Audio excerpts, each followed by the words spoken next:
Vamos de inmediato a escuchar al ministro en visita, Mario Carroza, está refiriéndose a su reunión con el exfrentista Mauricio Hernández Norambuena. Lo escuchamos. Hemos estado con el señor Mauricio Hernández. Hemos conversado respecto de los temas que a él le preocupaban, que dice en relación con lo que ya he señalado anteriormente, cuánto es la pena que tiene que venir a cumplir. Efectivamente, ya ayer me llegó el documento del Ministerio de Relaciones Exteriores que decía relación con el acuerdo. Yo tengo que resolver ese tema, pero hay un segundo aspecto que entiendo que de alguna manera habían algunos trascendidos en la prensa que decía relación con un abono que podría ser considerado en su momento, que dice relación y que él también lo reclama, que él estuvo en detención preventiva durante todo este tiempo por el tema de la extradición en Brasil.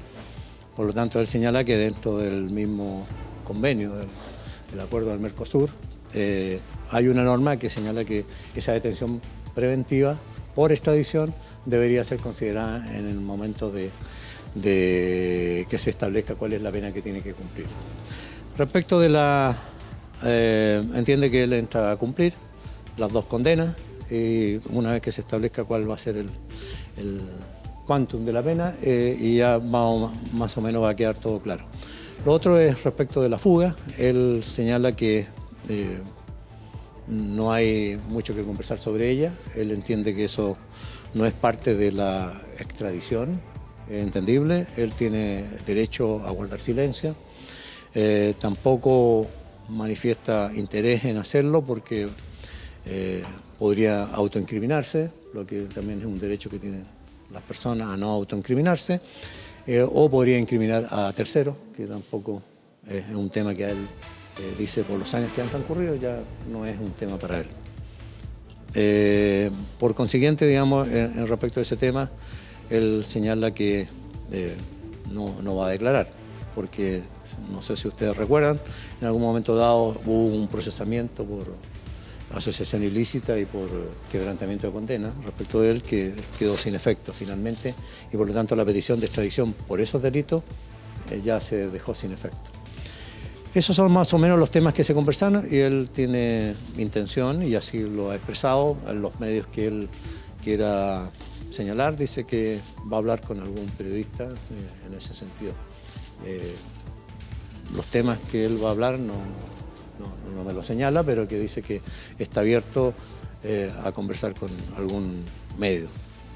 Eso es más o menos lo que pude conversar con él. Sobre este último punto, en el sentido de que si bien no hubo mayor aporte de Mauricio Hernández Norambuena, usted no pudo obtener ninguna información adicional a lo que significa esta fuga del 96 de los que ya manejaba usted. No, él es bien claro respecto de que él no quiere autoincriminar a ninguna persona más, aún aquellos que pudieran ser personas que, por ejemplo, pudiesen estar hoy ya fallecidas, o por último, aquellos que están lejanos como para incriminarlo. Por ejemplo, y señaló un caso, una situación muy especial, el hecho de que para cubrir el canastillo donde ellos escapan, entonces se cubrió con chalecos antibalas. Entonces había que comprar esos chalecos antibalas para poder hacer la cobertura. Ya, ¿quién entregó esos chalecos antibalas? ¿O a quién se adquirieron esos chalecos antibalas? Entonces es un tema, ya tendría que decir quién es, cómo, cuándo.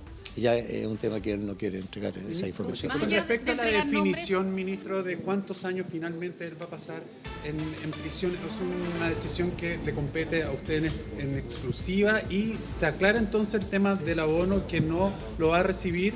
¿Y cuánto tiempo podría abonarse también? No, si el tema son dos situaciones. Una, que administrativamente el Poder Ejecutivo, en este caso el Ministerio de Justicia, el Ministerio de Relaciones Exteriores, llegó a un acuerdo administrativo con el Ministerio de Justicia de Brasil respecto de una aplicación de un tratado que efectivamente es ley en Chile, porque es que ha sido reconocido acá en Chile. Por lo tanto, eso no admite duda, pero tiene que haber una decisión jurisdiccional. La decisión es la mía respecto de señalar exactamente cuánto es el tiempo que él tiene que cumplir. Hay un segundo aspecto que es el que señalaba anteriormente respecto de ese abono. Ese abono es discutible, o sea, por lo tanto hay apreciaciones distintas. Ayer escuchaba que el ministro de Justicia, el ministro de Relaciones Exteriores hablaban de que ese abono no correspondía. También escuchaba también al abogado de las partes, el señor Hermosilla, que también señalaba que sí procedía. Entonces, por lo tanto, ¿quién va a tener que resolver? Soy yo. Y eso tendré entonces que recoger todos los antecedentes que sean necesarios para tomar una determinación, que en este minuto no la tengo, por eso no podría comunicársela, pero sí, una vez que ya recoja todos los antecedentes y tome la determinación, lo haré. Pero por lo menos en la primera parte estamos de acuerdo en que efectivamente tiene que haber una decisión jurisdiccional para que así la persona sepa claramente que no le van a aplicar los presidios perpetuos, sino que le van a aplicar en los años por el cual fue el acuerdo. Pero la segunda parte ya es más dificultad. Claro, pero la segunda parte ya es más dificultad. Ministro, pero el abono, este abono, lo que dice el Tratado de Extradición es que esto solamente tiene que ver con el proceso de extradición. No se computaría la pena que él transcurrió ya por el secuestro, digamos. Bueno, que es la misma pregunta que me hace ella. O sea, en el sentido de que efectivamente sí, él no dice que se le compute la pena por el secuestro de allá. Lo que está señalando él es que cuando llega el periodo de extradición a Brasil, comienza una detención provisoria para él. Porque uno pide que se detenga la persona, en el intertanto no se resuelve la extradición. Esa detención provisoria, dice, comenzó para mí, dice, un año después que yo estoy detenido por el secuestro de Oliveto. O sea, 16 años. Entonces, él dice, al menos me deberían considerar 16 años, porque cuando me tocaron los beneficios, a los años después, 5 años, 7 años después, me tocaron beneficios, esos beneficios no se me dieron. ¿Por qué no se me dieron? Porque yo estaba en detención provisoria.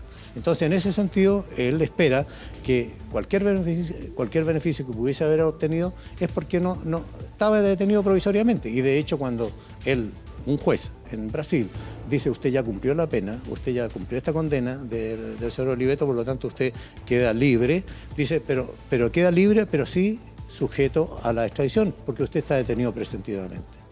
Entonces, esa es la situación. ¿Ahora se descuenta, ministro, los años de condena que cumplió acá del 93 al 96? De todas maneras. O sea, él estuvo 3 años acá. Por lo tanto, eso sí va a correr. Ministro, ¿otro episodio que haya recordado de él respecto a este proceso de fuga? Usted hablaba de esta situación de los Eso chalecos. fue una anécdota que él contó respecto de eso, pero no quería incriminar a nadie. Él piensa que cualquier cosa que cuente va a empezar, podría ser un sujeto de algún tipo de investigación por parte mía.